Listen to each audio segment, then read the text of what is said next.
అననుకూలమైన పరిస్థితి, రోజు మబ్బులు రావటం, జల్లులు పడటం, దిక్కుచోసని స్థితిలో ఈసారి వరి రైతులు ధాన్యాన్ని ప్రైవేటు వ్యాపారులకి దిక్కుచోసని స్థితిలో అమ్ముకోవాల్సిన పరిస్థితి ఏర్పడింది. ఇలా ప్రభుత్వం ఏంటంటే బయట వ్యాపారస్తులు ఎక్కువ రేటు పెడుతున్నారు, అందుకని కొనుగోలు కేంద్రాల్లో తక్కువ జరుగుతున్నాయి, బయట ఎక్కువ పోతుందని చెప్తున్నారు. ఇది కరెక్ట్ కాదు.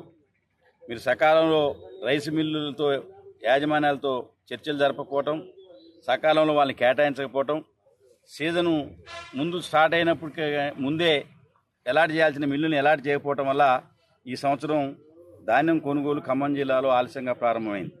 దీనికి ప్రధానమైన కారణం ప్రభుత్వం సకాలంలో స్పందించకపోవటం. ఇవన్నీ కారణాలు ఉన్నాయి.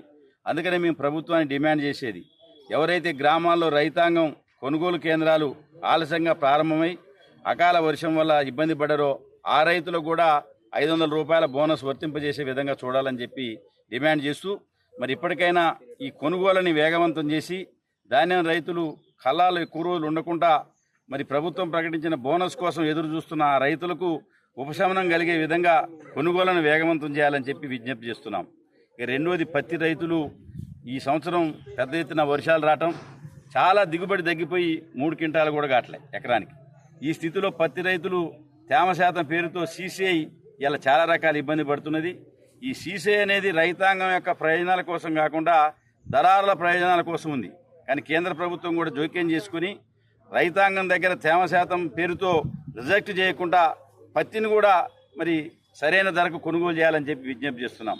ఇలా మిర్చి మార్కెట్లో కూడా మిర్చి కూడా 22,000 నుంచి 15,000కు పడిపోయింది, 13,000 అయ్యాల. అంటే ఈ రకమైన పరిస్థితిలో మిర్చి రైతులు ఇబ్బంది ఉన్నారు, తేమ శాతం పేరుతో పత్తి రైతులు ఇబ్బందులు ఉన్నారు. మిల్లర్లు అలాట్మెంట్ చేయక ఆలస్యంగా ధాన్యం కొనుగోలు ప్రారంభమై ఇలా వ్యవసాయ రంగమే కుదేలయ్యే పరిస్థితిలో ఉన్నది. అందుకనే ప్రభుత్వం ఆదుకొని ఈ సన్న రైతులకు, ప్రైవేటు వ్యాపారస్తులకు అమ్మిన రైతాంగానికి బోనస్ ఇవ్వాలి. అదేవిధంగా పత్తికి సంబంధించి కూడా దిగుబడి తగ్గింది కాబట్టి ఆ రైతులకు కూడా బోనస్ ఇవ్వాలి. మిర్చి రైతులను కూడా ఆదుకోవాలని చెప్పి ప్రభుత్వాన్ని డిమాండ్ చేస్తుంది. మరిన్ని వీడియోస్ కోసం ఛానల్ ని సబ్స్క్రైబ్ చేయండి. లేటెస్ట్ అప్డేట్స్ కోసం వాట్సాప్ ఛానల్ ని ఫాలో అవ్వండి. ఆ లింక్ డిస్క్రిప్షన్ లో ఉంది.